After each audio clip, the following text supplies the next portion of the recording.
Auntie, and I am back. Yes, I'm live and in living color.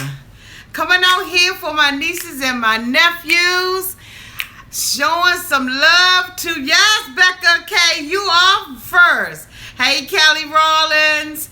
Hey, Cassette Miranda, 921 Cotton Candy. Hey, Minor Sykes, Michael Brown, what's up? Hey, Trishy H. Hey, Nessa G. Hey, Colamat. Hey, Sloan. Hey, Aramis, Brittany Brown. Yes, y'all coming in so fast, I can't even keep up. Hey, Pepe. Yeah, it's Am. Hey, Sherry. Hey, Rich. Hey, Helen. Tracy, what's up, Leaks? Hey, Loretta. Yes, get up off of that thing. Hey, get up off of that thing. Hey, Miss Hogs. Hey, get up off of that thing. Yes, Rhubarb. Hey. Hello, everybody. This is Auntie, and I am back. Hey, Joni. Hey, Max. Hey, Cyrene. Hey, Gears 135. Hey, Cynthia Drake. Hey, Jackie. Miss Michelle. Hey, just read my book. Cling, cling, cling. How y'all doing tonight? Hey, Addie Smile. Hey, Boo. Hey, Jenny. Woo.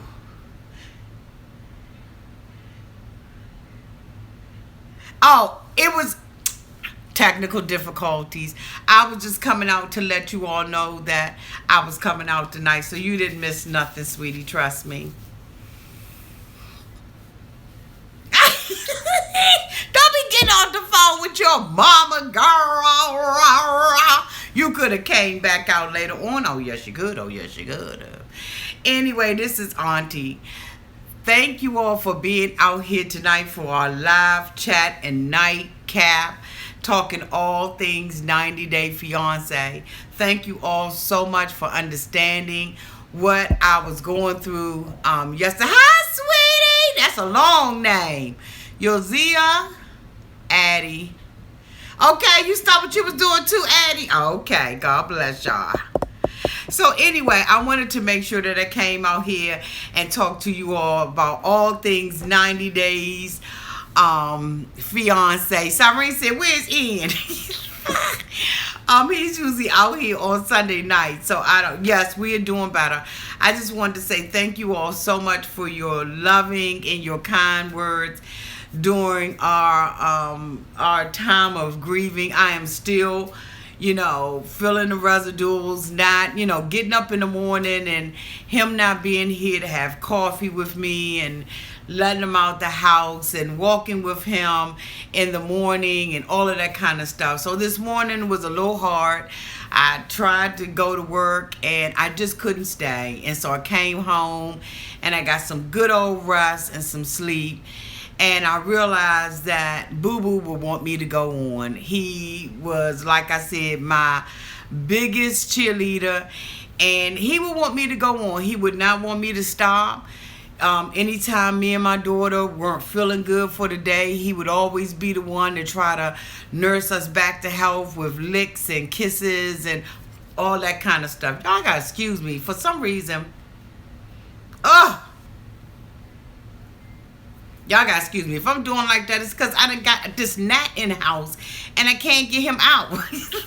But anyway, so I thank you all so much for your just your condolences and your well wishes and your prayers for my daughter and I. It was really rough. Boo Boo had been a part of our family for 12 long years.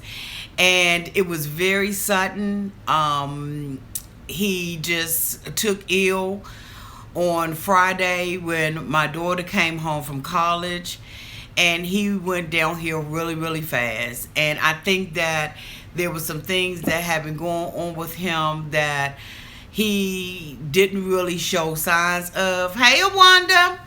He didn't really show a lot of signs, and so it caught me off guard. And yes, he is, thank you, Legs, he's in doggy heaven.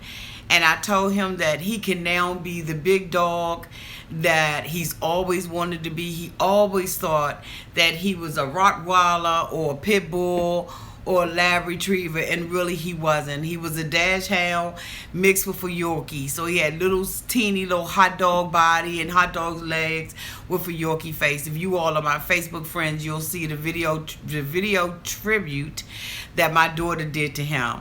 But I know that he would want me to go on, and I have to go on. I cannot stay stuck in a place of grieving. And although he will be missed sorely, you watched it, Zena? Yeah, he will be missed a lot. And he was my son. He was a son that I never had. And, you know, just by way of testimony, later on in life, I was pregnant and I ended up miscarrying my baby. And my baby was a boy. And we adopted Boo Boo right after I miscarried my child. And so he was the son that I never had. And so he was really a part of our family. My daughter never treated him like a dog. She always treated him like a brother. And so he will be missed. But Boo Boo will want me to come out here and do my 90-day fiancé, because y'all know he was all up underneath my feet and doing all kinds of stuff. So you know what, Boo Boo, we love you. Mommy miss you. You meant the world to me. You gave me 12 years of wonderful, wonderful times. You were the sweetest dog ever. And I know that you are in heaven running up the stairs and playing catch, and you squeezing little toys. And, you know, you probably in that little corner somewhere because, you know, you didn't really like dogs. You know, he ain't like other dogs. But you know what? Somebody's up there, you know, they're giving you all the belly rubs and all that. Thank you all so much. Thank you. So we're going to go ahead on and talk about these mofos, because that's what Boo Boo would be sitting up here listening to anyway. And he would want his mommy to go on. So if this is your first time being here, please like, comment, and subscribe to my channel. And if you are a new subscriber, thank you so much for subscribing to my channel. Thank you so much. I will never get another pat. Never. Never. Nobody could ever replace him. And it's almost like, you know, I know that people mean well, but it's almost like trying to replace a child. You can never replace, you know, have a child to replace a child. And that's what he was to me. He was my son. And so, you know, I can't replace him. I'm going to be fine. Auntie going to be fine. That just means that there's some doors that are opening up and some other things that Boo Boo knew that Mommy needed to do. And so, you know what? God knows all things, like he knows all things. Yes, he's with my son playing. I really believe that. So, hey, Rosa Costa, love you too, boo-boo. So anyway, y'all, we're going to get into this review. And we're going to talk about season 1, episode 11. I'm sorry, I didn't even finish. If you're a new subscriber, please, thank you. Please and thank you. And to all of my wonderful, wonderful nieces and nephews who have been here with me for the long haul, thank you all so much. Y'all know that Auntie loves and appreciates you. And I know some people were saying they could tell in my countenance yesterday that, you know, something was wrong, and it really was. I was all puffy and swollen up my eyes, you know. Hey, Victoria G! Eyes was all swollen up, but I was like, I'm giving the people what they need. You understand what I'm saying? I'm giving the people what they need.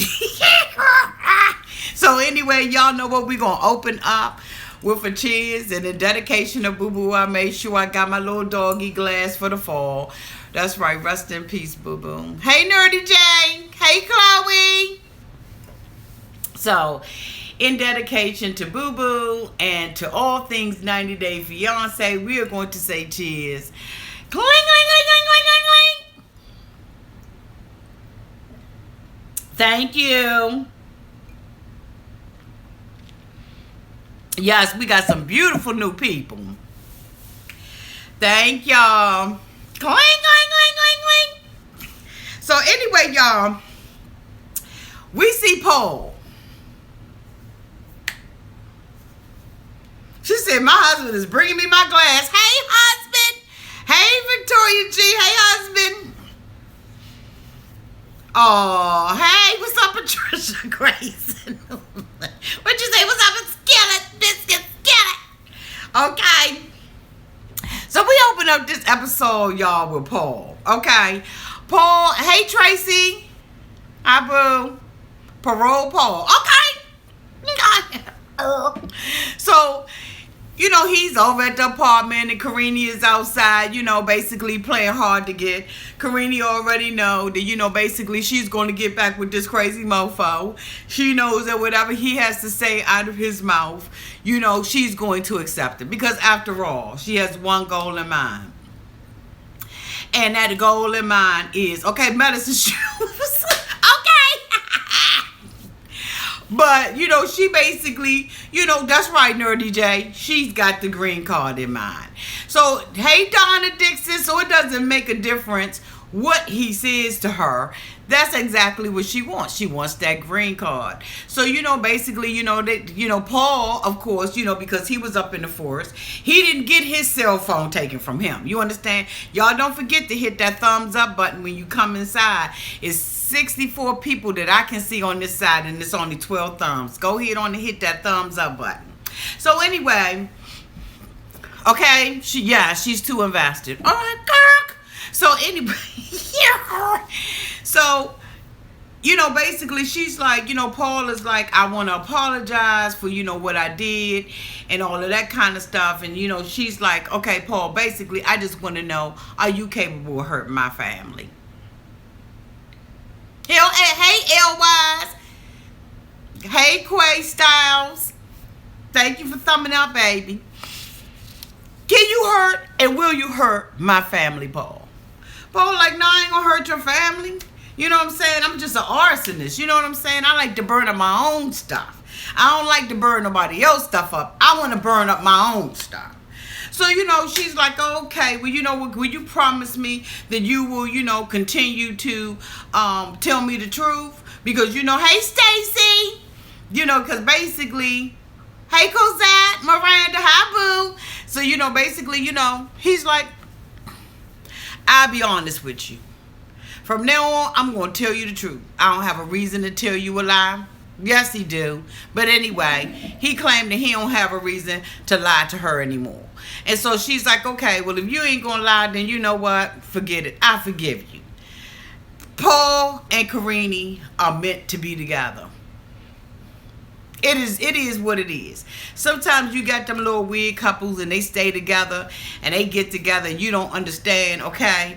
But they basically meant to be together because at the end of the day, he's desperate for love. She's desperate for a green card. So you know what? For exchange, there's no robbery.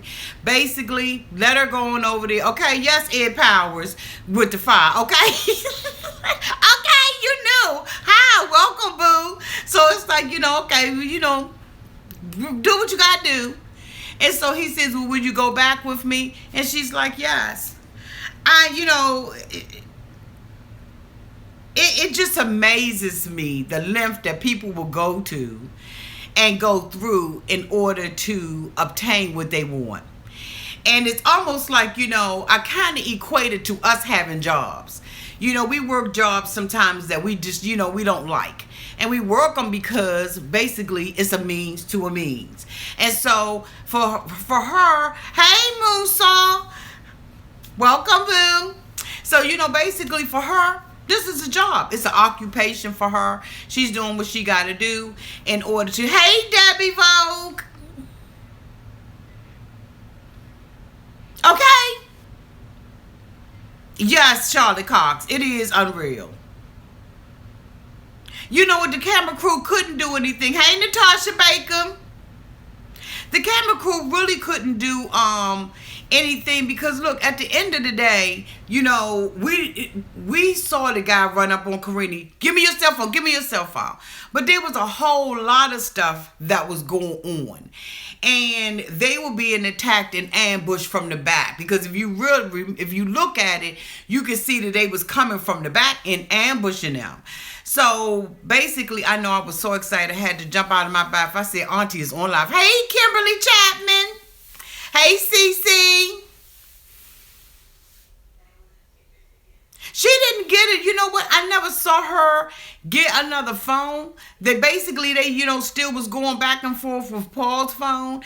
Maybe the production staff had given her a phone or whatever it was.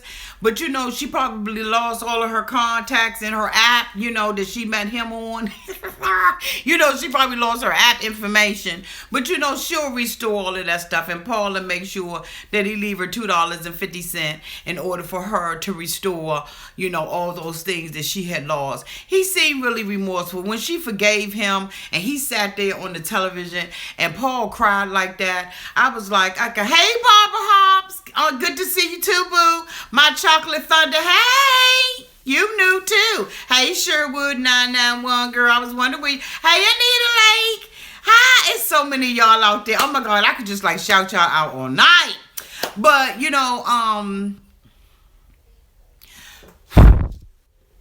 I swear. Okay. Okay. Paul is OCD crazy.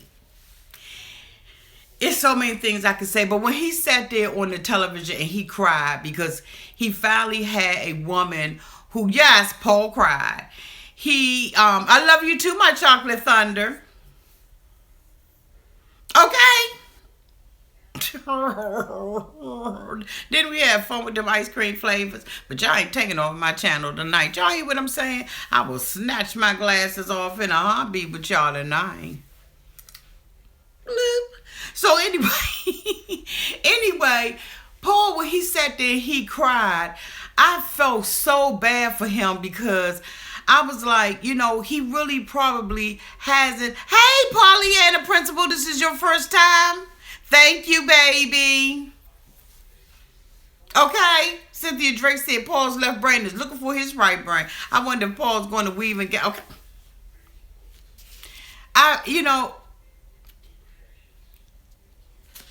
I just was like, Paul, it's got to be somebody in the United States of America that will love you just like Karine will. I mean, it's probably slim to none, but there's got to be somebody out there for you. And to go through such a dramatic, I don't even know what to call it. I just was like, Paul, I just really, my heart bled for him because he's so desperate for love. And, when you go out there and you decide that you're going to STD pregnancy test somebody, and then after you do all that, now you got to break the news to her. To me, it seems like he would have been on the up and up at first. Just tell Karine what it is. But when his heart broke because he finally found somebody who would love him for who he was, and even past his felonies, his multiple felonies, he said he had a rap sheet that was long as, you know what I'm saying, the Panama Canal. I just was like, really? So my heart bled for him about, felt like that. But I just was just like, daggone Paul, like you really are pulling at my heartstrings, boo. You're really pulling at my heartstrings. You really was. So the next person we see, y'all, is Patrick.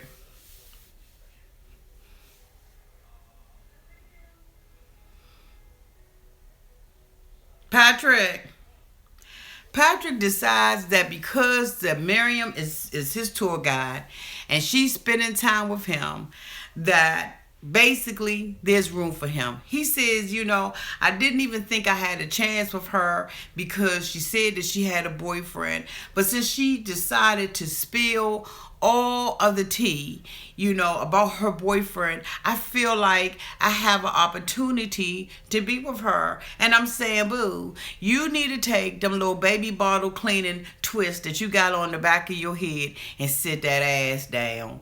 This woman is sitting up here talking to you because you brought the what's up? What's up, Rafael Gomez? You sit here and you brought it up. Okay. Mr. Chocolate Thunder said, I know Paul had them clothes on.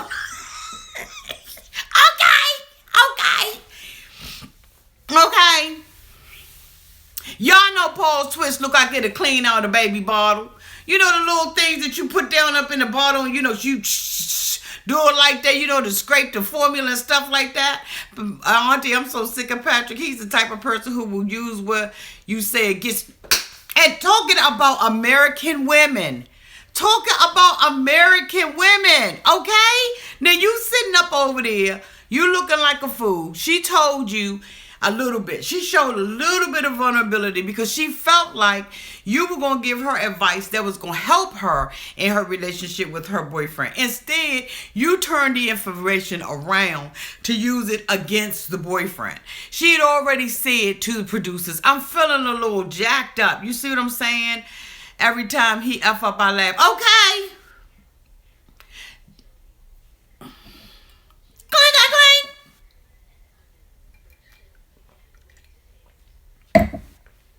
You can't take information that somebody use or somebody tells you and use it against them. So he says, you know what, since I feel like I got a chance, I flipped over.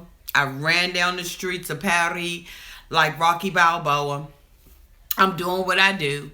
And so basically, yes, running and flipping all over Paris Donna Dixon. Absolutely acting a complete ass.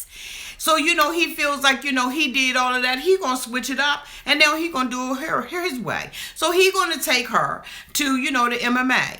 She got her little Gucci glasses on and everything. I saw the little Gucci lines and the little Gucci right there. You know what I'm saying? She got her Gucci's on. And so, you know, he takes her to an MMA. Who wants to go? Yes, Pepe, damn clown. Who wants to go to a MMA studio? I can't either. You sit up in a cage fighting and boxing and killing each other. Get out of here. Hey, Jesse.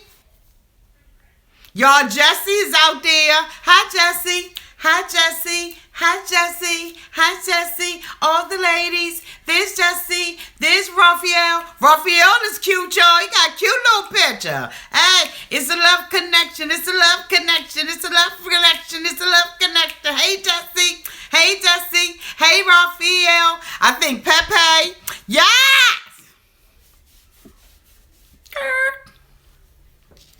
Okay, let me get focused. Okay, so anyway, they go to the MMA. Okay, y'all brothers. Are y'all really brothers? Or y'all like, you know, brothers on here?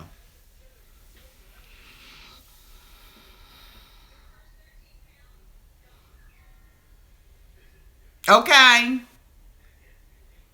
You crazy as I don't know what, Jesse. Let me take my glasses off. Jesse done made me take my glasses off, y'all.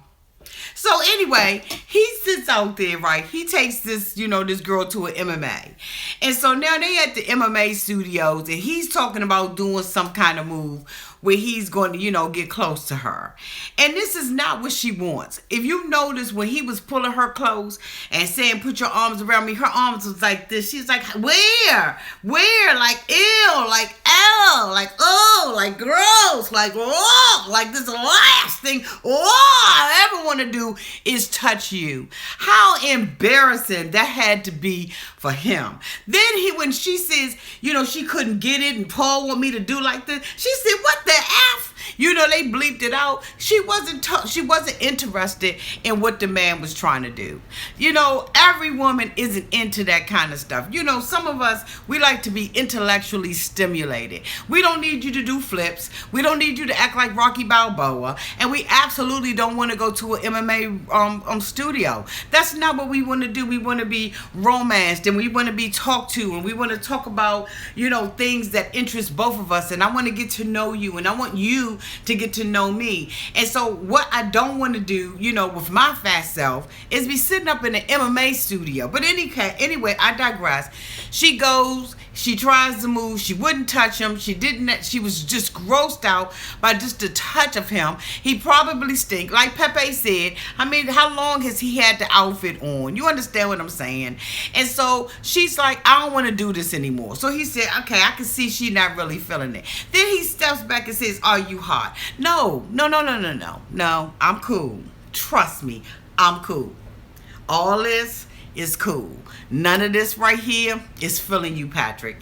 I'm sorry. First of all, you need to get them baby bottle cleaners off the back of your head. Take all that stuff, swoop that up, get a pair of scissors and cut all of that off. Be a man. I thought that when I was seeing you online and I was seeing your pictures and stuff like that, you know, the ones that you have Photoshop, I thought you was a little, you know, Chris Brown. But now that you done got over here, you're a brown Chris. And I'm not, you know, I'm not really interested in your ass like that.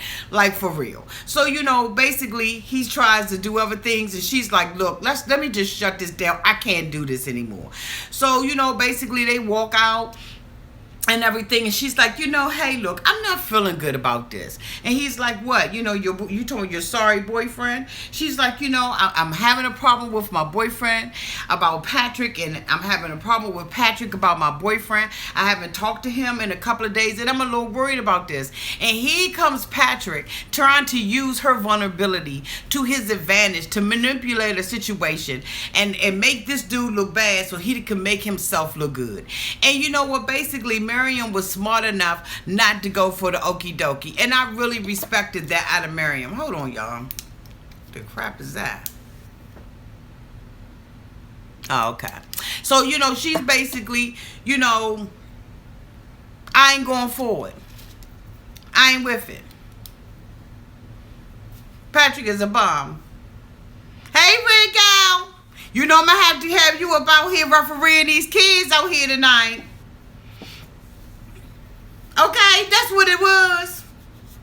Hey, Keiko. Hey, boo. You welcome, boo. Hey, PYT. Hi, boo. You made it. Oh, my God. I'm so excited.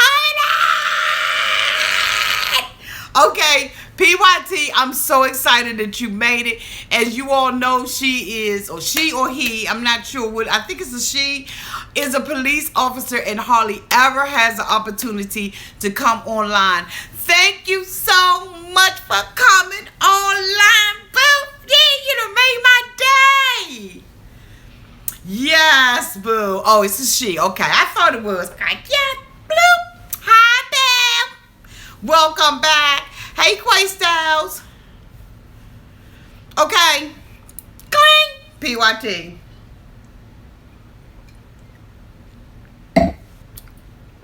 So basically, you know, he's going into, you know, this dialogue about how, you know, if the boyfriend really cared about her, he would be there. Why would he be there? He has a job. He got a job. What do you have, Patrick? Since you're over there and Miriam's with you all day, she can afford to be a tour guide. What are you both doing for a living? One of my nieces brought that up on my comments. What are you all doing for a living? You the one that got spare time on your hand. You the one made a vacation out of this. Why should the boyfriend have to do something extra in order to prove that he's the boyfriend? All he has to do is be the boyfriend. And at the end of the day, you knew you were in the friend zone. So guess what? When you're in the friend zone, you stay in the friend zone until she gives you permission to be in the love zone. But you can't push somebody into the love zone. Not by doing flips and not by doing tricks. That's just not going to work that way. So anyway, basically, Miriam gets tired of hearing him tear her boyfriend down and basically told him, look, you don't know him and you don't know me. I gave you a little bit of information, a little bit of insight on what was going on between me and my boyfriend. And you done took that and ran with it. Bitch, you don't know me. He was like, oh, well, I ain't know all of that. She said, well, you know now. You know now. Right now, you know. You don't have room to say anything about me and my boyfriend. You're playing mind games with me. You're saying all the things that I need to hear from my boyfriend, and you're trying to manipulate and control the situation. I'm extremely uncomfortable with this, and I want you to stop. She starts crying because you know what? This is overwhelming. She really wants to be with her boyfriend. This is cool. I believe that she's really in love with, but Patrick is saying all the right things. And y'all know how it is when you get with a man and he's saying all the right things at the right right time, it kind of confuses you and make you think, well, maybe I'm making a bad decision, or maybe, my boyfriend really isn't the right guy. But you know what? That's something that you have to do on your own. You don't need somebody to instigate all those kind of thoughts in your head and just have you second guessing where you stand with an individual. No, the boyfriend doesn't pick up her text messages, and he doesn't call her during the day. But you know what? She's going to have to realize that when you have a job, you can't call. And just like he said, she said that he said, pick up the phone and text him. And if he doesn't respond back in a timely manner, then you have a real true conversation about that. If it doesn't change, then you know what? You have to do the adios amigos. You got to go on about your business. It's no need for you to stay in a relationship that you believe is one-sided, or you're not getting what you need. Again, as I always say, you have to know what your negotiables and your non-negotiables are. Once you find out what those things are, then stand true to that and don't compromise on that. Yes, when you get in a relationship, there is compromise, there's give and take. But when you're first starting off a relationship, it should not be based on something that is a non-negotiable to you. If this is something that you can't handle, then you absolutely have to get out of that relationship. And that's going to be a decision that Miriam's going to have to make.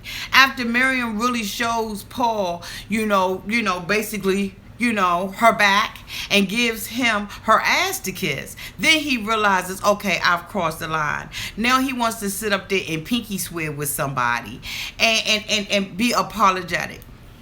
Boy, bye. The only reason why you did that is because basically she gave you her butt to kiss. And so, you know what? It woke you up. And it made you realize that you just not all that in the bag of chips. And so now you want to be a tourist.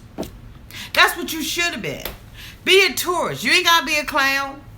Nobody's out there recruiting. You don't have to be a clown. Sit down. Don't be a clown. Okay. Y'all know what?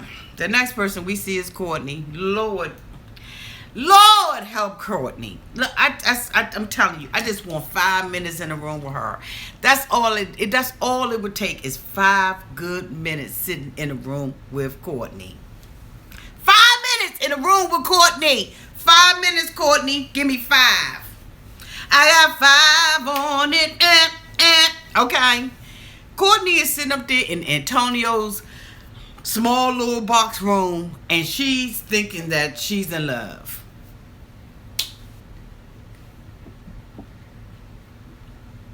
Courtney thinks she in love.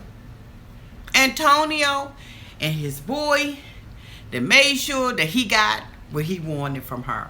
It took 3 weeks, but god dang it, he got it.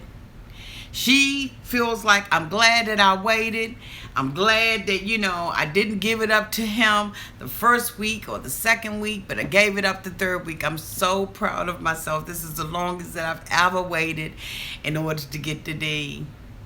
Okay, so he's standing up there in his Speedos looking a hot, raggedy, anorexic mess. Okay. Nothing on his body appealed to me with his wide tractor trailer ass hips for a man. I just was like, you're looking a hot mess, Antonio. You should have kept your clothes on. Keep the secret. Some secrets, god damn it, you got to keep. And that's one of the secrets you needed to keep. Because none of us needed to know that you had hips big enough for hip hugger boy short. Like, you would have looked better in some boy shorts. Like, for real. Like, the ones you get from Victoria's Secret. The ones got the cute little pink on the back. You know what I'm saying? I would have appreciated your shape a whole lot better than that. And you know what, Antonio? Yes, I am fat. So go ahead and say you fat. Get that over with. I've known that I was fat for the last year. So you know what, Antonio? You can say that. But what I can say is that you would look good in some Victoria pink boy short drawers with your wide ass self. I didn't even see nothing that looked like it was filling up the front. So that's why I said boy shorts. Because, for women, if we got, something, cheap, big, right. But, we don't do the boy shorts. But, when we deep, fuck, deep, wear the boy shorts. So, she's impressed with it. I'm not. She's feeling like, it was compatible. It was romantic. It was passion. It was just all that. Boo, it was sex. It was sex. That's what it was. It was sex. It wasn't even wanderlust. It was sex. Antonio probably had maybe, I'm going to give him maybe a good move. Because he's been with, a few women. Allegedly. And so he might have had a good few moves. But it wasn't enough for him to get up in the morning and have no Speedos on. I'm sorry. It ain't no water anywhere. I didn't see a beach nearby. So why the hell are you walking around with Speedos on? I'm just saying. I see y'all comments rolling up on it. Y'all are probably rolling about this. Let me take a peek and see what y'all are saying about Antonio and the Speedos. Yes, he did hit it and quit it. Okay. Okay.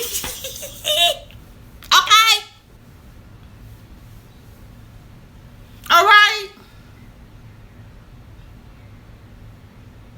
Who was that? Bye-boo.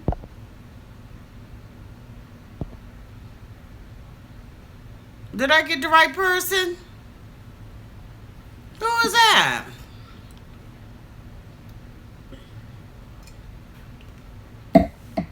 I hope I got him or her. So anyway, I got him. Okay. Yes, I bet you he's selfish. All right. All right. Okay, go ahead and slice for me. I think I got him.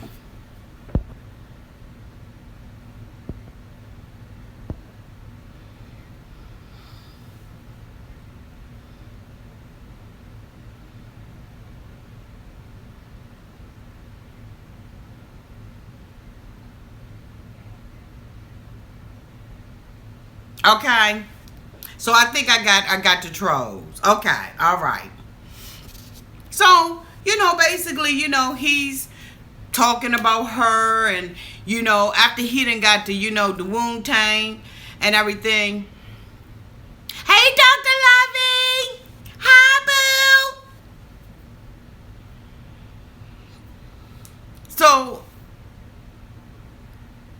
after he's gotten what he wanted from her, now all of a sudden, he talking about her. She's criticizing. She said it's too hot. She said her apartment is too small. See, now he wants her out of there. He really wanted her out of there from day one. But he felt like, yes, Charlotte Cox, she is too demanding. She's too needy.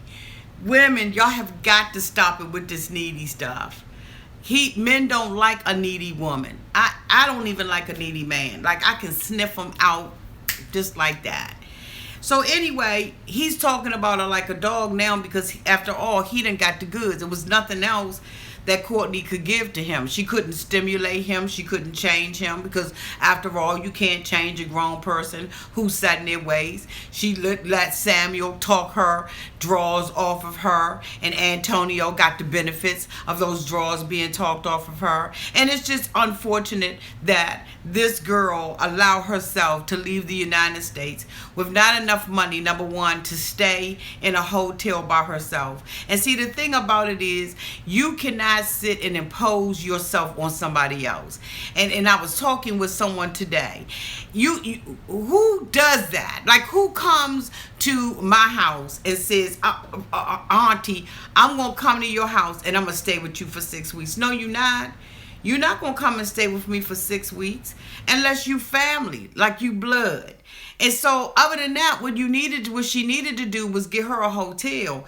Because when people come in and they stay in your home, it's nice for them to be a guest. But when they come in and they acting like they're residents up in that joint, then it's an issue. Now, if you live in Maryland and DC and all of those places, after 30 days, you are officially a resident. So you're not going to stay in my house like that for over 30 days because I don't want you getting no mail there. Let's not get that twisted. You're not getting no mail up in my house, and you don't impose yourself on somebody else. You imposing your will on him. And so even though he's a dog and he should not have done what he did with her, basically she pushed that on him. And then, then you want him to not go to work. You don't want him to make money. You want him to stay in that little hot box. And they sitting up there, they eating ham on top of, look like some cheese and some egg or whatever. And then the thing about it was, next thing, we all heard, basically the dripping. Okay, she's looking up and she's like the air conditioner out. But the thing about it was she was already sweating anyway. So you sitting on there and you sweating, and you know something's wrong with the man's little box that he live in, but you still standing. And then when he says, I'm gonna call somebody, what we gonna do? Where we gonna stay? Who the hell is we? Rain and Perry? Who is we? You mean where you gonna stay? Antonio told her, you can go find you a place to stay. Basically, he's telling her. But she so want what she wants, and she's so immature right here, up in here. She doesn't even understand that he's giving her a way to get up out of his place. She doesn't even see that. She doesn't even see it. She don't even hear it. He's saying, I need you up out my place, young, roll out.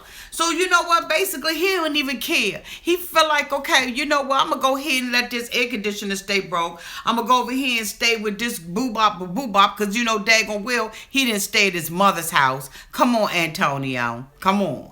So, he basically rolls about on her. Find a hotel, Courtney. But see, the thing about it is you didn't come over there with enough money to maintain your own self. Basically, you should be living a life. You should be touring. You should be going different places. You should be shopping. You should be having your nice little, sombrero, your nice little straw hat on and walking the streets, you know what I'm saying? And got your little heels on and everything and your cute little pocketbook and your outfits that you packed for the trip. And you're right, wine and chocolate. Yes, you should be walking around like, hey, and looking at the festivals and you should be doing all of that. You staying stuck up in some man's house being a love slang to him. You see what I'm saying? I'm like, I would be out there like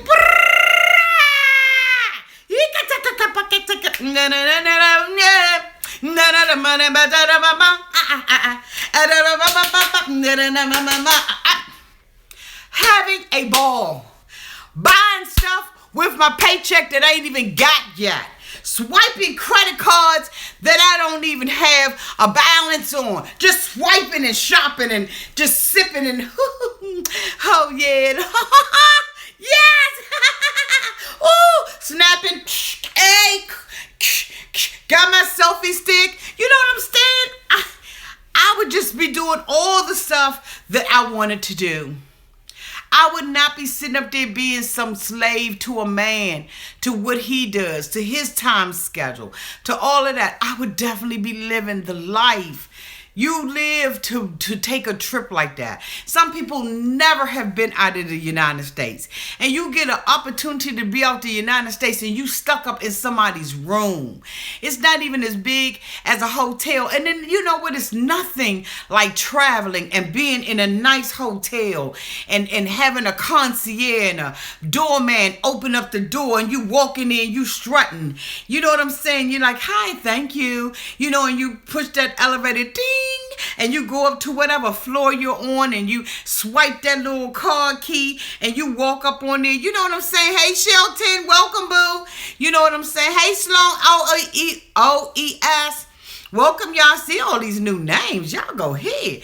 And it's just nothing like having that vacation.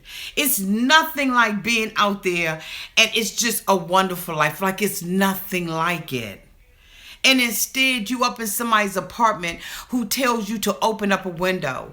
Hey, Elite Gamer X25. And then, you sitting up there. Hey, Max. Ding.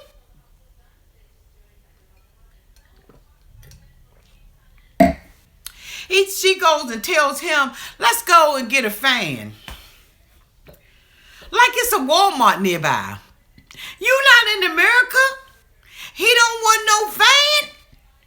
The windows, first of all, you could tell that I would have been mad, disrespectful, okay?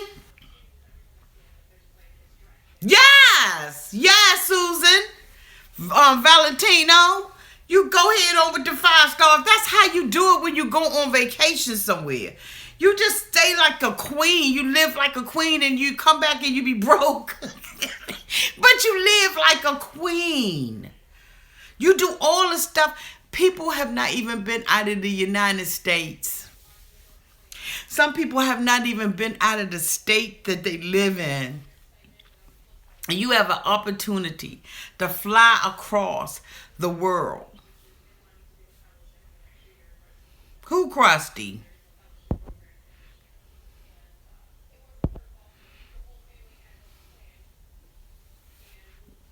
Time out for right now.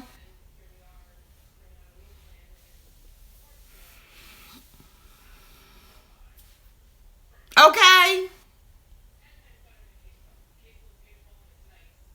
Okay, Jesse. That's so sad. Okay. All right, now 21. She said she would have been sunbathing like boop. The thing about it is, no. I looked at the windows. And I don't know if y'all missed it or not. But Auntie didn't miss it. It was mold around the windows. So it's evident that there's a heating, air conditioning problem in the room. How you going to tell me to open up the windows? I would have had to have rubber gloves on to open it up. I would have had to spray them down real good because you could see the mold and the corrosion around the windows. I did not miss that, Antonio. I didn't miss it. And I'm sitting up there saying to myself, first of all, I couldn't even have breakfast sitting there. Okay, HVAC. Okay. All right.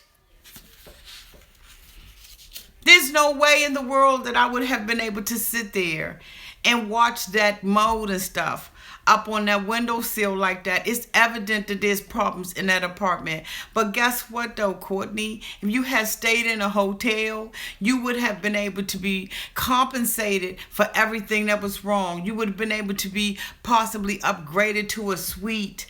You sitting up in this man's room and he wants you up out of there. He done did to do with you and now he said you complain. He said you so dramatic.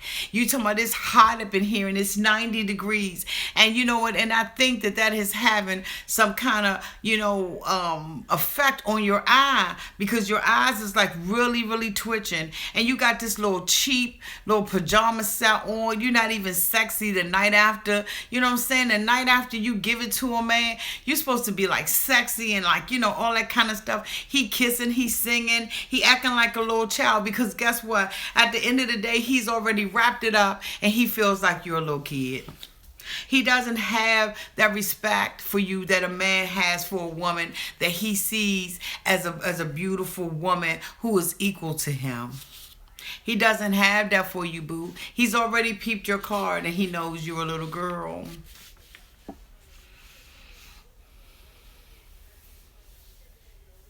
Okay, she is probably twitching from the mold because I would have been up in that sneezing and everything. But you know what? Like I said, Auntie didn't miss that. Auntie caught that. I saw that. I saw all of that mold. I was like, Next thing we see is dumb Sean. Lord Jesus. Sean, he's still brokenhearted. Abby ain't came back yet. Abby is still gone. So he decides that he's going to go through through the neighborhoods of Haiti and go and see Abby. He gets there and, the door is basically open. It's an iron door with a curtain hanging on it. And Abby opens up the top of it like a barn door. I said, what the hell? What are they living in? First of all, after going to see the witch doctor, I would have vowed to myself that I would have never have been in that community again. There is no love. nothing that would have caused me to be willing to go through there alone. I don't care whether or not it was a camera crew or not, because as we see, the TLC camera crews don't basically keep you safe. They don't have armed guards or security guards or, a police escort with you. So basically you are traveling and doing this stuff at your own cotton freaking risk. It ain't worth it to me.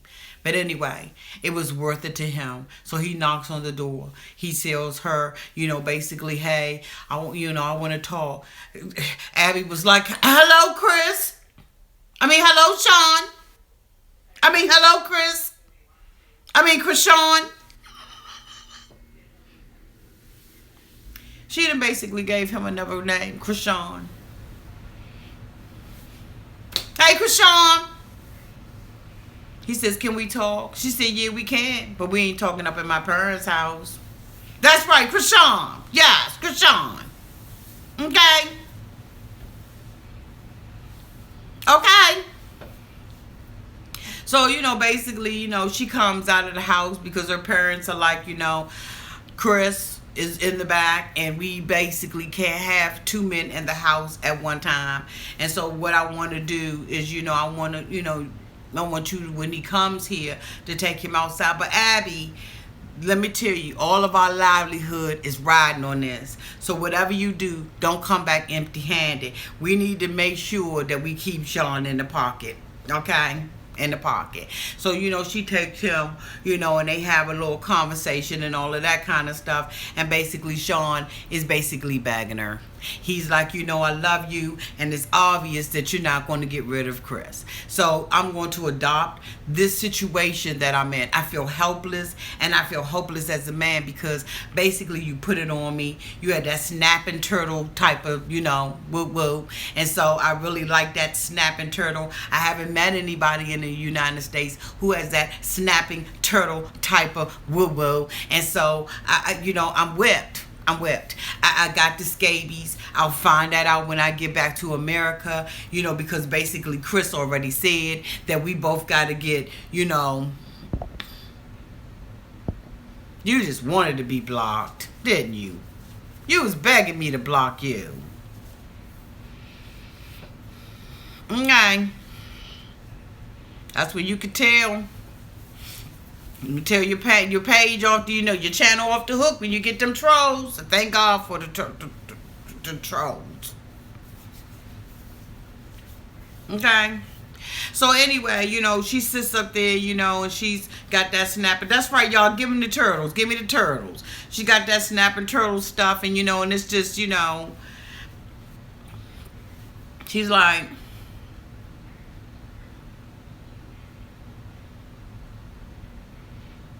she got her eyes looking at him like this. She is pissed. She told us she is pissed. That's right. Give me them turtles. She's pissed with him because of how he reacted with Chris. See, Krishawn, what you need to do is realize that Chris isn't going anywhere. You're going to have to adopt this man. Okay? He's my man. He's your man. So, he's like, it's obvious that you're not going to, basically get rid of him. And she was like, yeah, that's obvious. Yeah. So, I need you to make me a promise, Abby, because you know what? I love you. Don't you want to work on this? Abby like, yeah, I guess I do. You know what? We're going to work on it the way that I want to work on it. We're not going to work on it the way you want to work on it. So, he's basically, okay.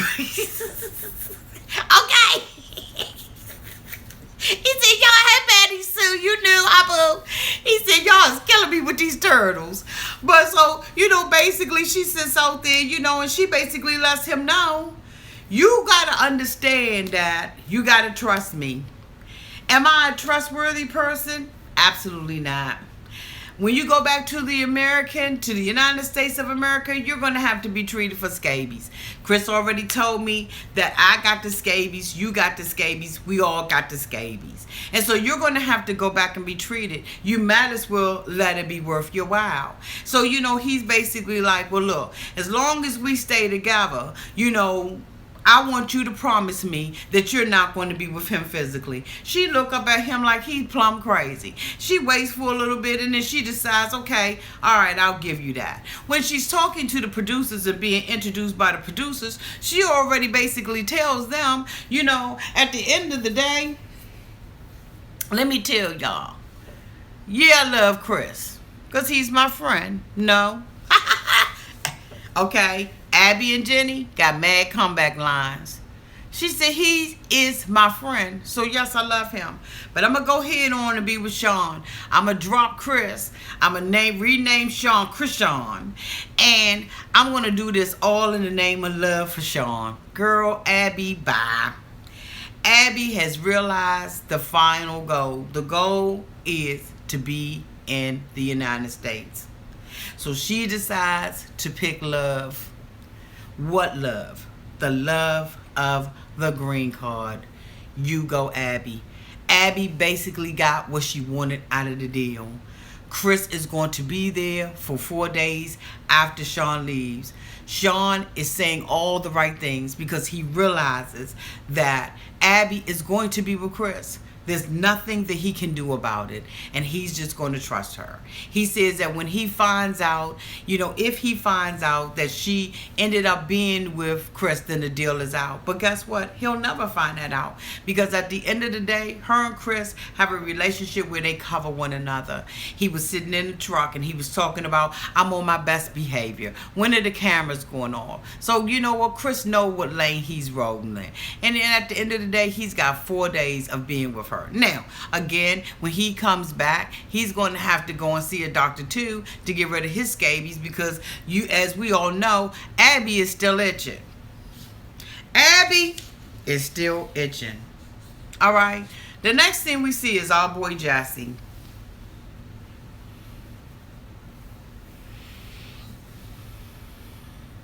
Jesse.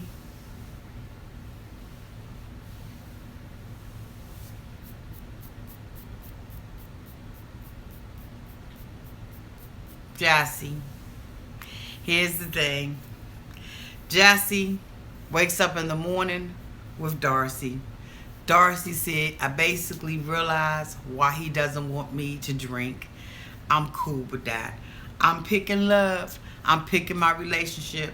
And in being in this relationship, I understand that it's a give and take type of thing. Okay, Darcy, whatever you tell yourself to sleep at night, that's cool with me. Jesse's like, I have got to do something important for her before she goes back to the United States. I got a big ass surprise for her. And she's just elated. She knows that something's happening. She's got her pink robe on. She hasn't been drinking. And all is well with the world. And so, you know what? She's at the mid-time of her, trip or her vacation, being there with this man, walking away from her 2 little girls to be with this man for all of this time, who's taking care of the little girls while you gone. And so anyway, she comes out, they come out, and he picks her up and lifts her up and, oh, my king. And, she just, it's delusional Darcy. And, she's just... basically, elated. She's like, I can feel it in the air that something's going to happen today. And, and it's just going to be a special day. And he's like, yeah, it's going to be special. And he's so excited. And Jesse's just, he's just elated. So he takes her to the windmills. And, as they walk over the bridge, he's kissing her. And he's being so romantic with her. And she's just like, oh, my gosh, she's about to climax. She knows that this is going to be the day. This is going to be the day that Jesse's going to propose to me. I just feel it in the air, and I just know that I'm going to be with my boo, and I am getting everything that I wanted, and this trip is going to be worthwhile, and I can't wait to go back to the bar and the pubs and have dinner with my girlfriends and tell them how romantic this is. And Jesse is just pumping it up and making it seem like it's everything. So they would go inside of a windmill. It was very interesting to see how the windmills work. It was beautiful, the way that they were. I mean, it was different kinds and everything. I was just like, oh my God, what a really, really beautiful, beautiful scenic place. It's absolutely somewhere that I would love to go, Jesse. On your TLC coins, on your coins from TLC, holler at your auntie. Okay, but anyway, so he goes and he takes her up to the top, to another layer. You can see the windmills, and he said, "I have something that I want to give you." And he takes his jacket off and all of that kind of stuff, because he wants to make sure, that his muscles and everything is looking good, and because Jesse's one of those guys that's into Jesse. He's into wellness, fitness, and wellness. And so, every opportunity that he has to promote either his company or to promote his body, that's what Jesse's going to do. And so, Jesse gets out there and everything, and he gets down on one knee, and Darcy is about to pass out. Cling, cling to not passing out. This is what she's been waiting for. And I had the time of my life. He gets down on one knee and he puts a ring on her finger. Beautiful little ring. And he says, "This is not a proposal."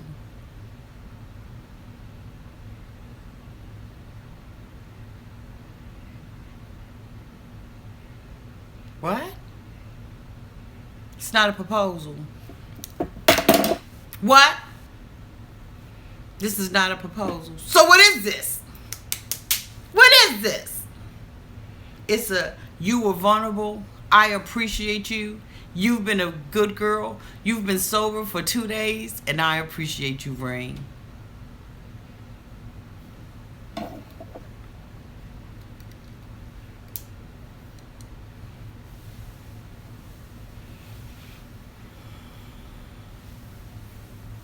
Okay, that's exactly what it is, Becca. A silencer ring. This is a what ring, Jesse? It's not a promise ring. I'm not promising you anything. I'm not ready for that. I'm getting down on one knee, and I am letting you know that I appreciate you. Jesse, you could have did that with some flowers. You could have did that with a card. You could have did that right in your little apartment. Matter of fact, you could have did it by letting me have another glass of wine, because at this point, I feel like I could take a whole bottle of vodka to the head over this. That's not what you do. Jesse, how disappointed I am in that. See, here's the thing. No, you did not have to propose to her. And no, you did not have to give her a promise ring. You didn't have to do that. You didn't even have to give her a ring, period. The thing that made it so offensive and so embarrassing, Jesse, was the fact that you got down on your knees. Getting down on one knee, dropping down like that, is a sign of an engagement all around the world. That doesn't change in China. It doesn't change because you're in Australia.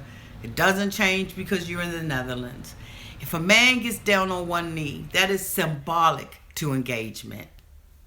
That is not symbolic to an appreciation and a thank you. You could have bowed down your head like that and said thank you. You could have got up in the morning and did like Antonio did and cooked me some damn eggs. You did not have to drop down on, and that was the part that was cruddy. It was cruddy for you to do that because you know what that symbolizes. And then after you do that, you expect me to interpret that the way that you meant it. The way that you meant it wasn't like, what do you mean? Like, what do you mean? Like, I would have rather have taken of some flowers than to have taken a ring that had no worth and no value to me. That ring, the way that you did it, yes, it was cruel. That ring and the way that you did it, it devalued the ring. Now that means nothing to me. Like, you wouldn't have even had me wear that for the rest of the duration that I was there. I wouldn't have wore that. I would not have, because it's the way that you did everything. And there's a way that you do things, and there's a way that you don't, Jesse. And what you don't do is get down on one knee to give me a ring to tell me that you appreciate me. Then Darcy, with her dumb self, sits up there and doesn't woman up and say, you know what? You hurt my feelings. You hurt my feelings. You deceived me. You made me think when you got down on one knee that you were proposing to me. And then you sit up there and you tell me that this is not a promise ring. Then, Jesse, you stand on the side and says, live in the moment, Darcy. Darcy, you need to back up. Don't rush everything. You rushed it when you got down on your knee. You made...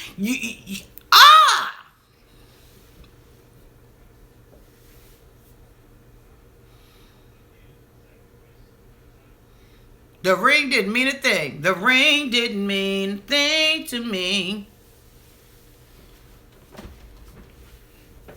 Yeah, the Charlie horse. Jesse, that's not what you do. That's not what you do. You don't do that to a woman. That means everything to her.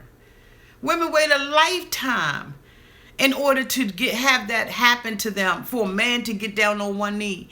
And so when you get down on one knee and you're ready to propose, it will not have any value to it. Because at this point, she don't know whether or not she getting the ring for graduating. She don't know whether or not she getting the ring because, that's just not, you just did the wrong thing. And I don't know, I think that you had the best intentions, but you did the wrong thing. It came off wrong. And so now she's in the car saying, well, is it a compromise ring? Is it a promise ring? What is it? And then he's saying, look, I done told you 50 times, the ring is whatever you want it to be. No, the ring isn't whatever I want it to be, because I wanted it to be an engagement ring. I wanted you to promise to be with me. I wanted you to give me hopes that we would be married. That's what the hell I wanted, Jesse. And you know that that's what I wanted. So how dare you, out of your frustration of me trying to find out what the hell does this really mean, then you gonna sit up there and say, let the ring be whatever you want it to be. Jesse, how insensitive. How insensitive. I don't know if the ring... I haven't asked him. He wanted to come out here last night on the live chat, and I told him that I had, lost my my patent, that, he could come out tonight. But right now he's sleeping, and so he'll come out later on to see it. But Jesse, I'm just saying that was so insensitive. That was so insensitive, Jesse. Auntie was so disappointed. And the thing about it is, I'm trying to ride with you. But I'm not going to cut you no slack. I'm not going to cut you no slack, Jesse. And I know that you said it's all love and it's okay. And I'm glad that it's all love between me and you. That's not what you do. You don't do that. That was fraudulent. And the thing about it, right, Clinic, he's just not ready. And if you're not ready, say you're not ready. Jesse, just say you're not ready and really make it plain to her. And you know what? If you have to cut it off with her in order for her to realize that may be just what you need to do. But don't play her and make her think that she's going to get something that you're not willing to give her right now. Don't do that. And then don't drop down on one knee unless you really mean it. What was that?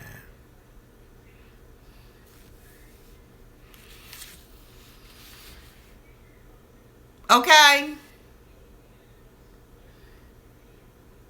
Right. That's not what you do.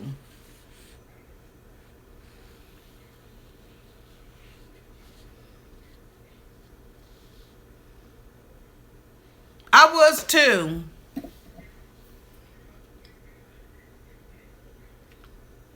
I felt bad for her too, because he's playing over her desperation. He's absolutely playing off of her. Yes, you're right, Amber.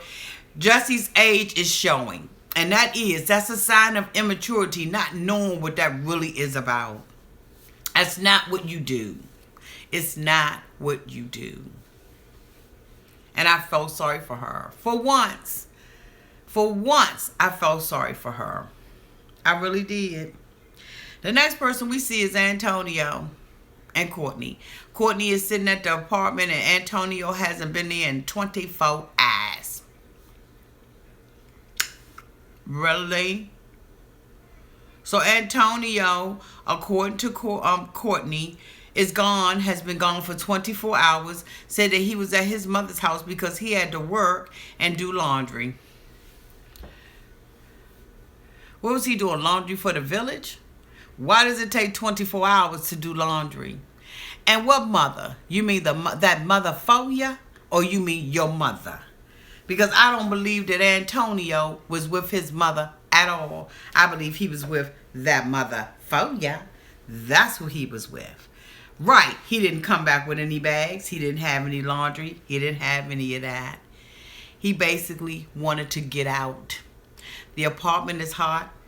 Courtney's sitting there wrapping her hair up and everything and trying not to, and she fanning and everything, and the mold is just building up and the air conditioning is still leaking, and now there's a bucket that has, air conditioning unit water dripping out of it, and Antonio is nowhere to be found. And as a woman who's on her grown woman stuff, who will take care of herself, she didn't even have enough common sense to get up and say, you know what, I'm going to leave his apartment. I'm going to make sure that the bottom lock is locked, and I'm going to go and stay at a hotel.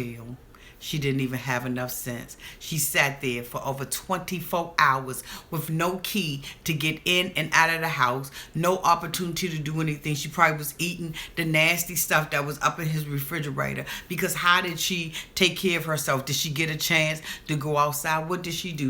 Was he, generous enough and thoughtful enough to even leave her a key so she could get in and out of the house comfortably and do things? No, because you know what? He probably called her or text her and said, you know what, I'm not coming home. I'm staying at my mother's house because I got to do laundry and I got to work. And you know what, Antonio, what job do you have that you have to go out there and get money? Why don't you have money? See, you live in paycheck to paycheck, shot to shot, sex scene to sex scene, and all of that. And you really don't have a career. You're trying to get your career off. You know what I'm saying? But, your hips are a little wide. So, you know what I'm saying? We built the way that God has built us. Ain't none of us perfect and got have a shape that's absolutely perfect. There are flaws in all of us. But what I'm saying to you is, where was you working at?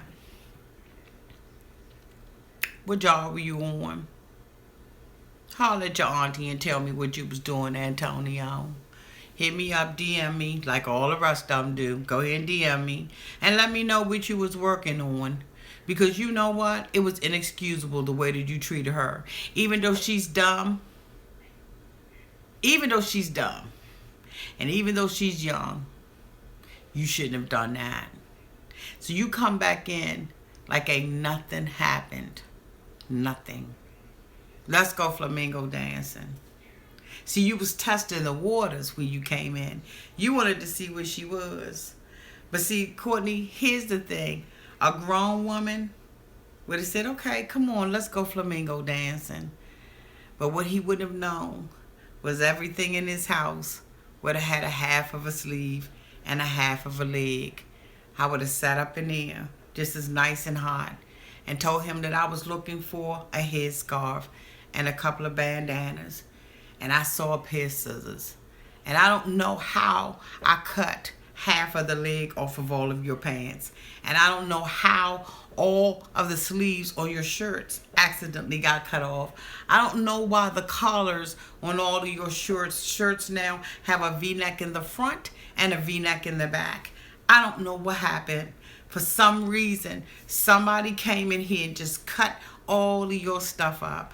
I don't know how that happened. I really don't. I left the apartment for a few minutes. Yeah, absolutely. Okay. I left the apartments for a few minutes and I don't have any idea who came in here and would want to cut your stuff up like that. I really don't understand why all the cords on all of your appliances don't, the cords are cut on your appliances. Like, I really don't understand how that happened. Who would come in? You may want to call the police because somebody's been in here and they've absolutely cut all the cord on your appliances. You like your toaster and all of that kind of stuff, your television, all that stuff that you have in here that has an electrical cord attached to it. Somebody came in here and slipped it. Yes, call 911, okay? 911 was your emergency. Somebody's come up in here with a pair of scissors and they've cut all of my stuff up. So while we were out there flamingo dancing and getting our little groove on and everything that he would have had would have been cut accidentally on purpose by somebody that came into the apartment when I left out accidentally, allegedly, and I came back in and accidentally, allegedly, this stuff was cut up. By Edwardy Scissors Hand. Edwardy Scissors Hand came up in here. Edwinetta Scissor Hand came up in here. Edwina Scissor Hand came up in here. I don't know what happened to your stuff. I don't know why it's cut up in here like that. I don't have no idea. Okay, even the underwears. Okay, they would have had a V-neck in the back too. Everything. You don't play with nobody like that. You don't play with my feelings and you don't play with my emotions. And I thank God that I've changed. A change has come over me. He changed my life and now I'm free. And they did a Patty.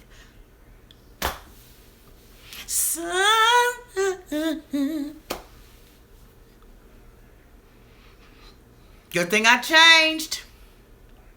Because I'd have been like, okay, I might have been like Paul. But no, you know what? That leaves too many traces. That's too intentional. You know what I'm saying? Good pair of scissors. Boop, boop, boop, boop, boop. Been like Minnie Rippleton up in that blicky. La, la, la, la, la.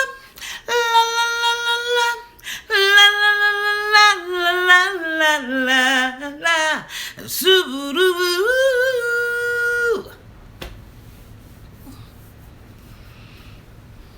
Okay.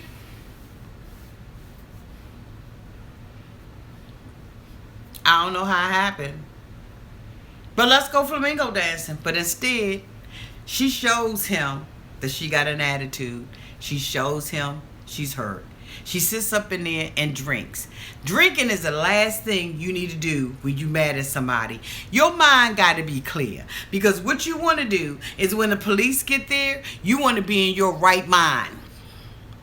You don't want to be inebriated. You don't want the police looking at you like you're the one that's out of control. You don't want him to have an excuse. He sits there and he tells her to give me, when she shows her emotions to him, he says, give me the drink. That's the first thing that he did. So guess what? When the police would have got there, you know what I'm saying? Because, some would have probably maybe accidentally, like allegedly broke out between us. And the police got there. The first thing he would have said was, she was drunk and inebriated in my house. She's out of control. She assaulted me. And the next thing you know, you handcuffed and you slobbing all over the place. You ain't got nobody to come over there and get you. You don't have any money to bail yourself out. You don't even know what the system is over there. But still and yet, you sit over there drinking. You got to keep a level head, women. You can't have your head all banged up and messed up. You got to have a level head. And you got to, okay? I'm not going to be in your, hey, Deb. I'm not going to sit up there. Okay, wait a minute, hold on. Wait a minute. Wait a minute, y'all. I got to take a pause for this call.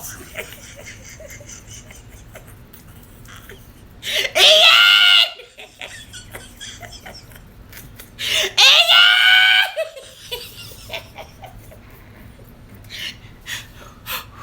Wait a minute. I gotta take a pause real quick. I promise I'm coming back. Ian picture came up there, right? Hey, Ian. Ian picture came up. Ian wife was sitting up in the picture like this, y'all. Ian wife, Deb said, oh no. Ian, when you go out there on Auntie's chats and nightcaps, Your face will not be out there by yourself. I'm squeezing up in that picture with you. Look, Ian face in the picture like this, y'all. Damn, sitting up on the side like this. Damn, you go ahead. Go ahead, Easy. I'm taking. I got a boo. He said, come on, but we're going to take a new picture for our icon for YouTube. Because you know when we go out there on Auntie Line, they be looking for the men out there. So Dad was like,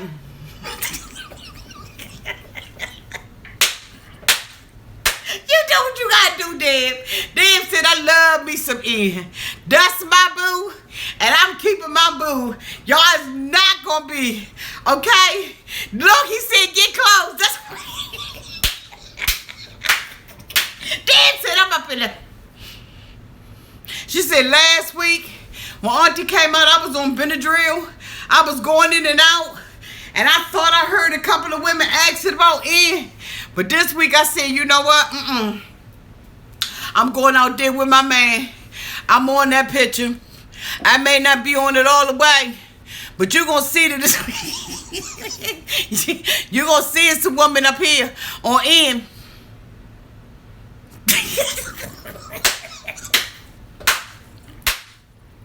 That's what I'm talking about. Y'all got a cramp on the side. Go ahead, Deb.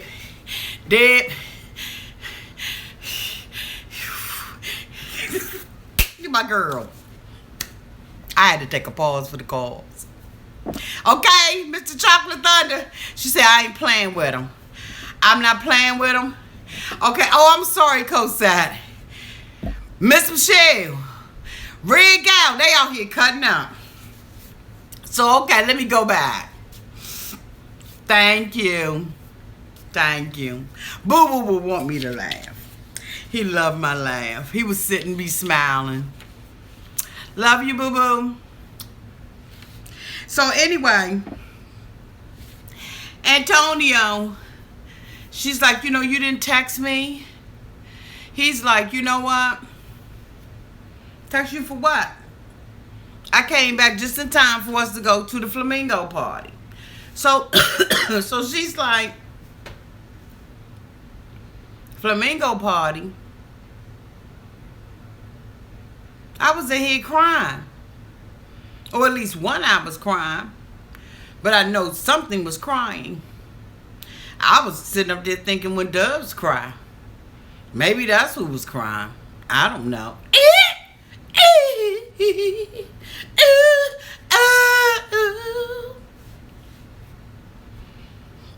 So anyway, I'm glad y'all could too. Y'all cute.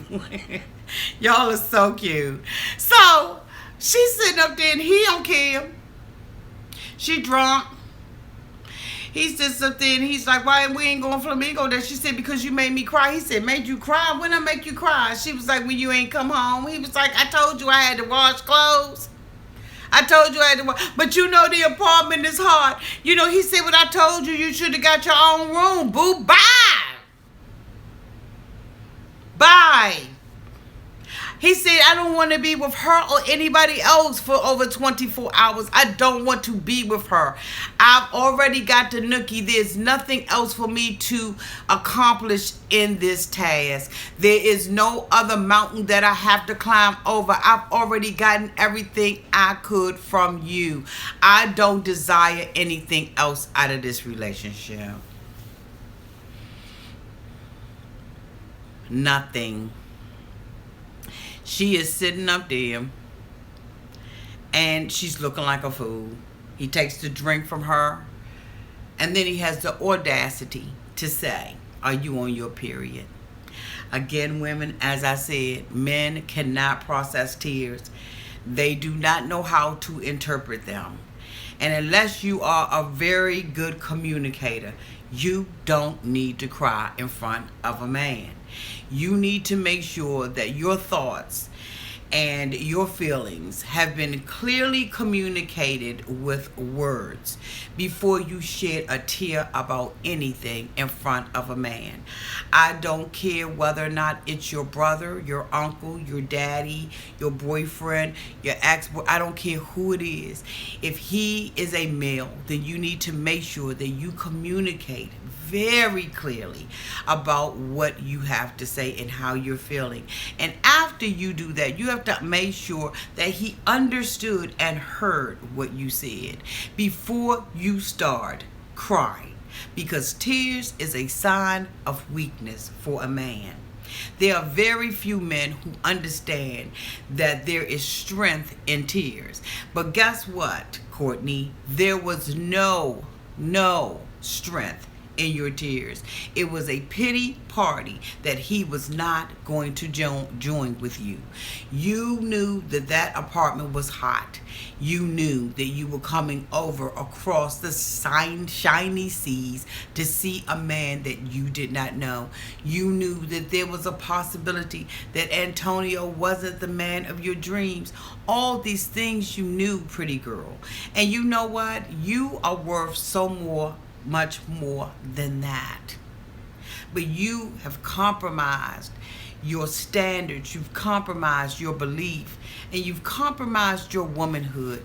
You have now given this man something that you can never ever get back, and that is yourself.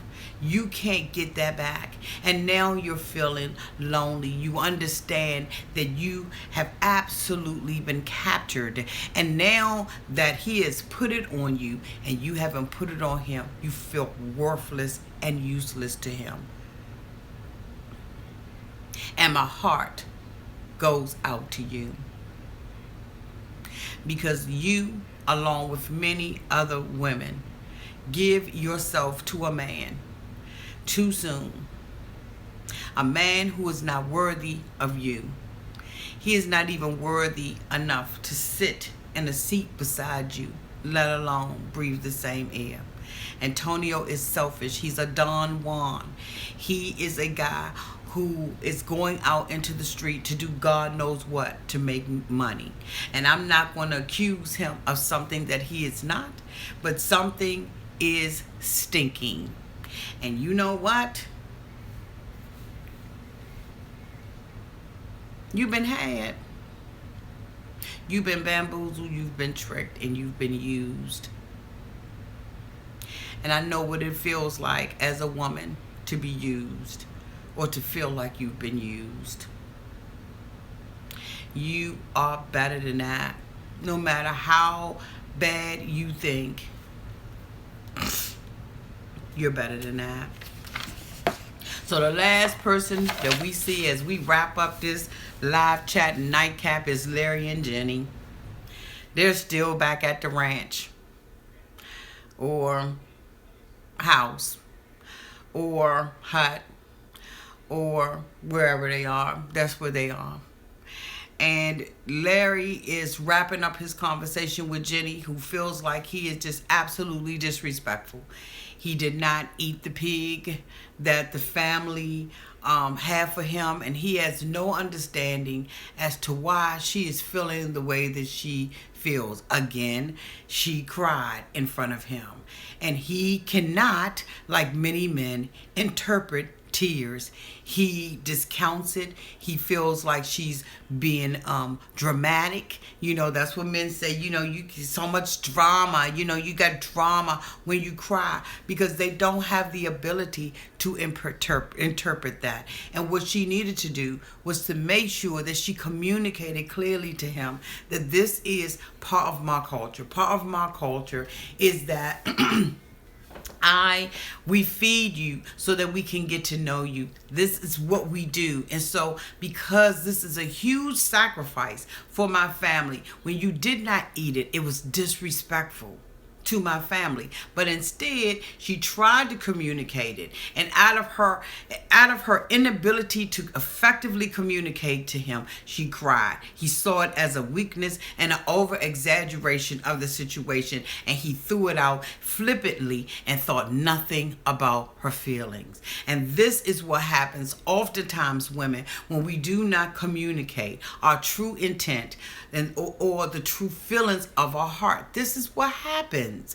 And so anyway, Larry is like, I can't believe that she's going off over a pig. Then he says, do you want to go back to the house and hang out? Hell no, I don't want to go back to the house and hang out, Larry. I want you to acknowledge what you did. But you know what, boo? Jenny, you couldn't communicate that to him, so he didn't get it. Plus, he's the type of guy who will go and take all of his retirement out just to be with you. He ain't gonna understand a damn thing anyway. I mean, he just forget it, baby. Forget it about the understand. He not gonna understand. He does understand that a rubber band will stretch, you know what I'm saying, back and forth, and then eventually it'll pop. But other than that, you stuck with that. You stuck with that level. So, she says, I'm leaving. So she goes back, and says, okay, let me go on back. I'm leaving. She's mad. She's mad because I didn't eat the fatted calf, and I didn't eat, what I'm saying, I didn't eat the stuff. And so,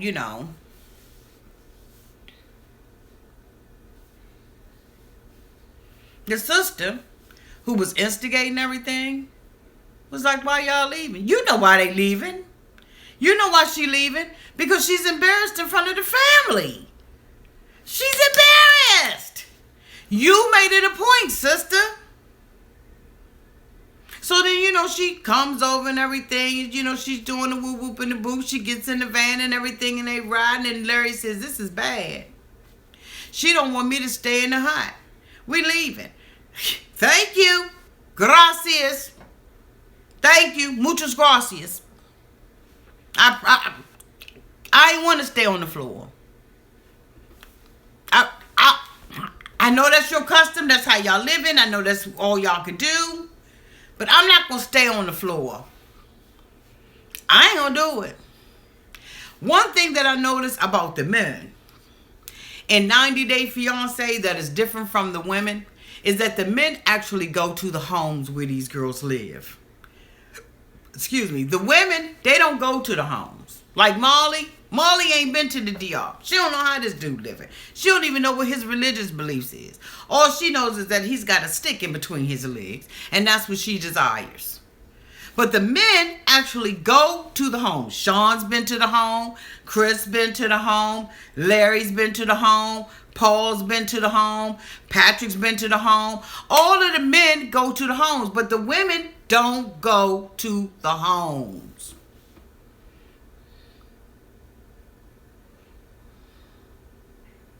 What you saying, Dr. Lovey?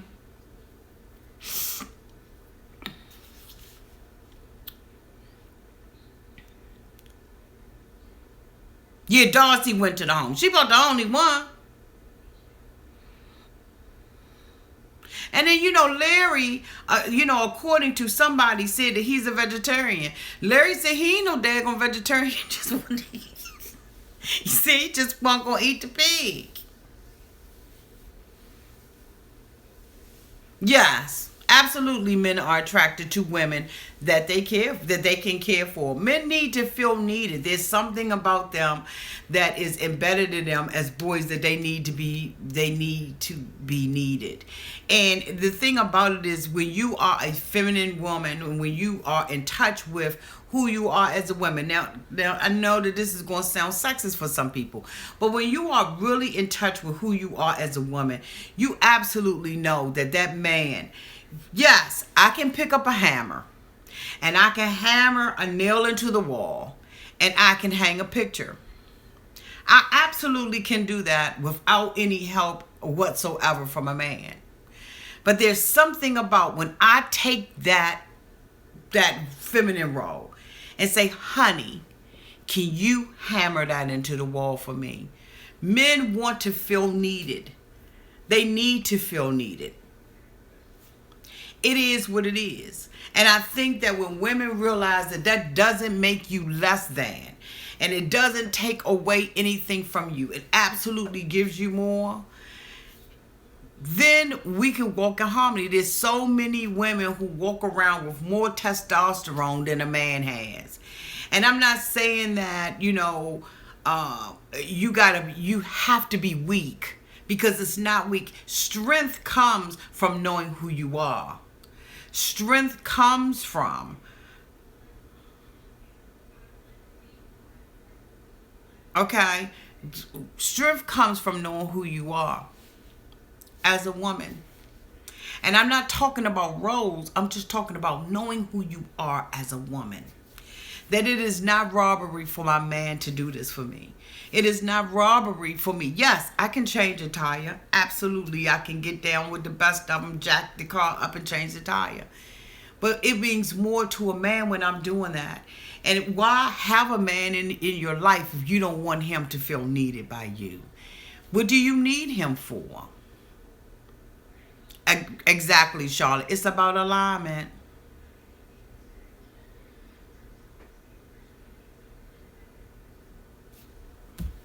So anyway, they go back to the hotel, and then once they go back to the hotel, Larry is sitting down at the bar because, see, now he's got to deal with himself. He wants to try to make an excuse for his poor behavior, and she's upstairs on Philippine Cupid.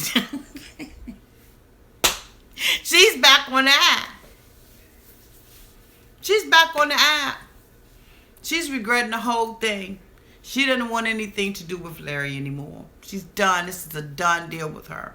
And so, she's back on her app and everything, and he's downstairs saying, why would she get mad about, the pig and him not eating the pig, and he doesn't eat food. He doesn't know what the big deal was and why she made a big deal out of it. You know what? Because you really didn't have an understanding, Larry, that when you go to people's houses, this is culturally what people do. When people come to your home, you know what the thing that you do? What is going on with this person? What's going on, boo? What's going on with you?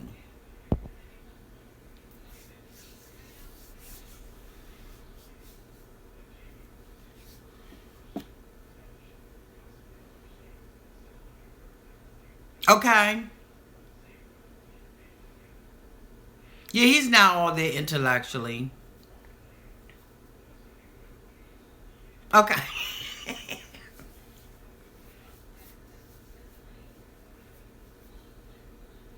Okay.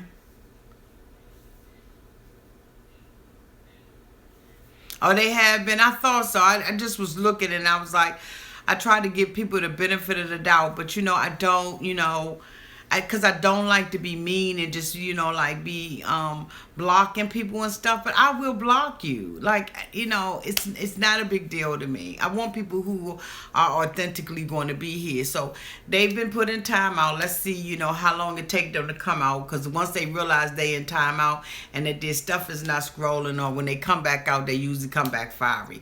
So I don't have time for it. Like, I really don't have time for it. So anyway, he's downstairs and good night, boo boo. So, he's downstairs and he's, walling this stuff and he's drinking the beer, and she's upstairs and she's pondering. And the more men, let me say, this is for you. The more time that you let a woman soak in a situation that wasn't really favorable or didn't turn out really good, the more likely it is that her heart will not continue to be, hi Simone, that her heart will not continue to be soft towards you. And then you'll start seeing her turn and be a different woman, and you'll find you find yourself with a woman who's bitter, angry, disrespectful, isn't long suffering, doesn't really want to support you, isn't really loyal. Because when you have a situation like that, you have to deal with it immediately. Larry is sitting down at the bar and he's thinking, okay, oh, hi, boo. So, the thing about it is you have to make sure that you wrap all of that up and that you deal with it immediately. Don't let, the situation get out of hand and time get in, because a woman needs to be, when we are going through stuff, even though we'll say for the most part, I don't want to talk about it, leave me alone right now, I need my time. Really, we will soften if you talk to us. We will soften if you talk to us. If you allow that time that we say that we need, you're going to get a woman who's going to sit there and contemplate that thing, make up our own mind about what happened and how you feel about me. And he did this before, and my old boyfriend did this. And then next thing you know, you're sitting up in the box and you have a woman in your life who does not truly respect you and give you the respect that you absolutely deserve. And so Larry comes upstairs, and at that point, Jenny has had enough time to sit there and contemplate the thing. And now she has put him in a place where she's trying to see whether or not he's valuable. This relationship is even valuable to her. Even though she knows she wants the green card. She hating on the Smith. Hey, Chloe C. So he comes into the room. He comes in with the I'm sorry. He grabs her around her, her body, which is the wrong thing to do, but the right thing to do. It's the right thing to do at the right time. And so, he says he's sorry. She says, excuse me. She says to him, I don't cry for a man. Hey, Trina Carter. Good night, Nessa G. She says, I don't cry for a man. Men cry for me. This is meant now to hurt him and to put him in his place. To let him know that basically you are not going to be a priority.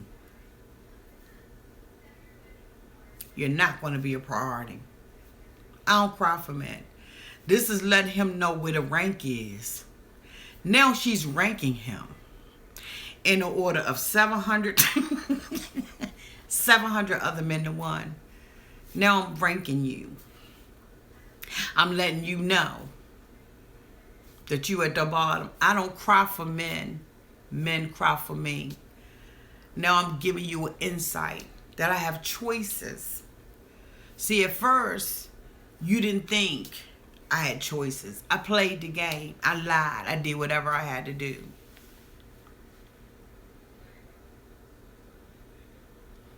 Okay? So, now guess what? The rabbit got the gun. Now she's in charge. Now she's the hunter. She's hunting him. Now he's in a weak position. He's in a femme position now. She done took over. Now she can manipulate and control him any kind of way she wants to. Because she has now put him in a box. Yup, she's a pimp. So you know what? Not only will he be spending his 401k, a man like that will go out and rob a bank, bust somebody in the head, and possibly set his own house on fire to make sure that he ranks number one among all the other men that he believes that Jenny has passed up for him. Larry. Communication is the key. Understanding is what you need. Larry, it's a done deal with you and Jenny. From now on, we will see that Jenny will be manipulating and controlling every situation with him. Okay, yes, Jenny is sipping on pimp juice, red gown. She's got the upper hand now because she's got options.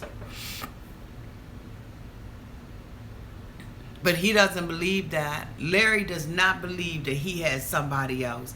He believes that Jenny is his ticket. He has accepted things from Jenny that a regular man would not have accepted. He has taken all kinds of lies off of her.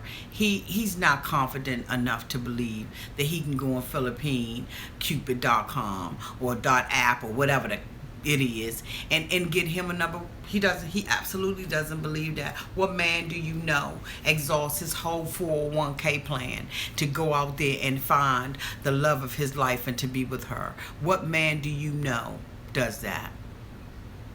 I don't know too many men. I've never, other than Larry, heard of a man who takes his whole 401k plan out. He is desperate. And now he's gotten ranked from 1 to 700. And now he's going to try to do anything to please her. Anything. And it's unfortunate. Because guess what? At the end of the day, what did we learn?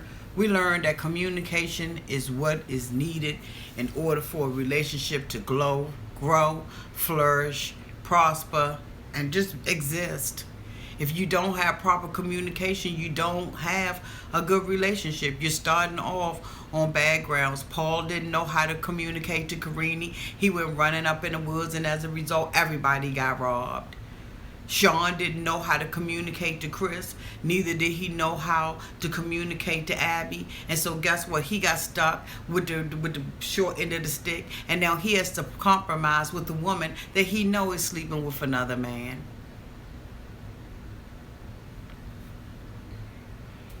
Darcy didn't communicate her true feelings with Jesse, and neither did Jesse with Darcy. Communication is the key. I'm telling you, if you want your relationship to work, you know what? Communicate more. And if you don't really have the ability to do it, then guess what? There are books, self-help books, and everything out there that can help you learn how to be a better communicator and to be able to communicate your feelings. You know, you don't have to stay bound where you are. You don't have to.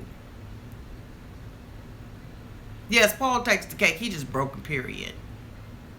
But one thing I noticed about Karine is she did at least try to communicate with him on that app. She sure asked him, was you going to hurt my family? So you know what? There's a lot of lessons that we can learn with these crazy mofos. Because you know what? At the end of the day, there are people at the other end of these reviews. There's other people at the other end of our comments. And so excuse me, I do recognize that they are people. At the same time, they funny as hell.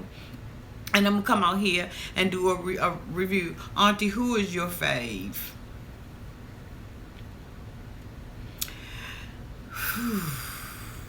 Who is my fave? I don't think I have a favorite. I don't think that there's anybody that I favor over top of anybody else. Like, I really don't. I don't favor any of them. I just see them for who they are. No, it's not Paul. I don't, like I said, I don't favor any of them. I think I give all of them the same amount of reviews, and I give all of them the same amount of time. I do have some people that I absolutely do not want to discuss, and that if I had an opportunity I would not discuss them, and that is Paul and Miriam. Patrick and Miriam. If I did not have to discuss Patrick and Miriam, I absolutely would not even give him any airtime whatsoever. I also think that another couple that I probably would not discuss is David and Annie, because I think that, you know, he's basically going over there and making a complete and total fool of himself at somebody else's expense. And I think that he is, like, you know, really perpetrating a fraud with this girl with the dowry and the gold and all of that kind of stuff. So while I don't have a favorite, I do have people that I don't like to do, and Patrick is absolutely one of them. And I think that, you know, another reason why I feel like that is because, you know, he basically, you know, threw a whole lump of women, American women, into the trash can just to try to make it seem like, you know, foreign women or, you know, or European women or whatever are better than American women. And I just, you know, I can't go for the okie dokie. And you don't have to tear another person down, but I see that that's his MO. That's the kind of person that he is, because even with that, he took an opportunity to tear Miriam Miriam's boyfriend down just to try to make himself feel good about himself. And I don't know what it is about his self-esteem or his lack thereof that makes him think that he has to tear somebody else down in order to, elevate himself or another group of people. Like, if I did not have to talk about Patrick and Miriam, I absolutely would not talk about Patrick and Miriam. I absolutely would not talk about them at all. Any more questions? Yes, Annie has a lot of nerve. Right. Okay.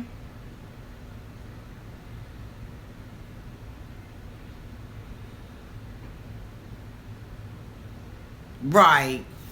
Right. Auntie, do you think Courtney is a tramp?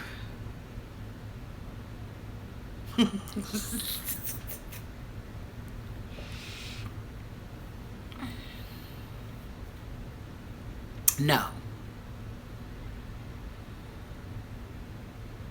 I do not think that Courtney is a tramp. I think that Courtney is a misguided young woman who does not know her value. That's what I think she is. And I think that she interprets sex as love. And I think that that is because she has lacked something in her childhood that has caused her to believe that having sex and being intimate with a man and having arm candy, really makes you, valued. No, I don't think she's a tramp. No, I didn't know Abby was married back in 20. Auntie, if you was Nicole's mom, how would you have shut it down for my May going to? I would have cut off her support. Um, if my daughter decided that she was going to, number one, have a baby, and she was going to take the baby and use the baby as a pawn in order to hurt me and to manipulate me, to handcuff me into a situation, I would absolutely cut her support off. And even though it would be hard for me to do that, I would have to show her that if this is something that you insist that you're going to do, will not financially support you in doing that. And because the thing about it is, it costs a lot of money to go to another country, to stay there for any length of time. And so somebody is financing her trips that are going over there. And so even though it may end up hurting me, I will absolutely financially cut her off to let her know that I will not be financing your rendezvous and your like, no. I would cut her off financially.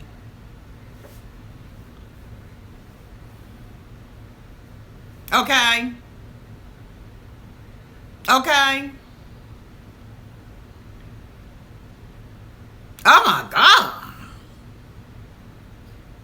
See, that's what I'm saying. No, I would cut her off. I would call her off.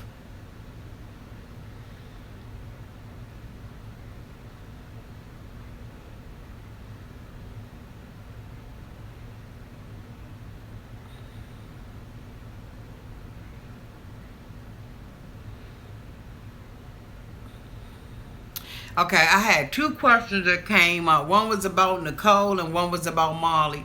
Someone asked me, what did I think about Molly? I think that Molly is lonely. And I think that Molly thinks that because she has raised a 17-year-old daughter, that her years of being a mom are over. But what she has failed to remember is that she has a 6-year-old daughter that still needs to be raised. And while she wants to have a relationship with a man, which, by right, she's entitled to do what she wants to do, she has to realize that she is still obligated to raise a 6-year-old daughter in a happy and healthy environment. And that is one of the things that she's forgetting. She's also forgetting that her 17-year-old daughter, although she is probably looking at colleges and getting ready to go out of the home, will still need to be parented and still need to be guided and still need to be nurtured. parent. And so she believes that, I've been a parent, and now this is my time. But really, at the end of it all, it's never your time. And yes, you can have some freedoms when you raise your children to be a certain age. Like right now, I have certain freedoms that I did not have while my daughter was in the house. However, I still have the responsibility of being a whole healthy mom and woman. I still have the responsibility of setting a good example for her of someone that she can emulate, and that she can respect, and a woman of integrity, that my daughter will not always do as I say do, but do what she sees. And we have a responsibility as women to live a whole and a healthy life, a life that's upfront, living and walking in integrity. And we cannot expect our children to respect us and to see us as people of integrity who have character, that stands through the test of time, if we are one way in the street and another way in the home. And I think that she has failed to remember that she has that responsibility, not only for her 17-year-old, but absolutely for her 6-year-old. So yeah, exactly, Mr. Chocolate Thunder, my Chocolate Thunder. Absolutely, you parent for life. Yes, I would have eaten the pig. Absolutely.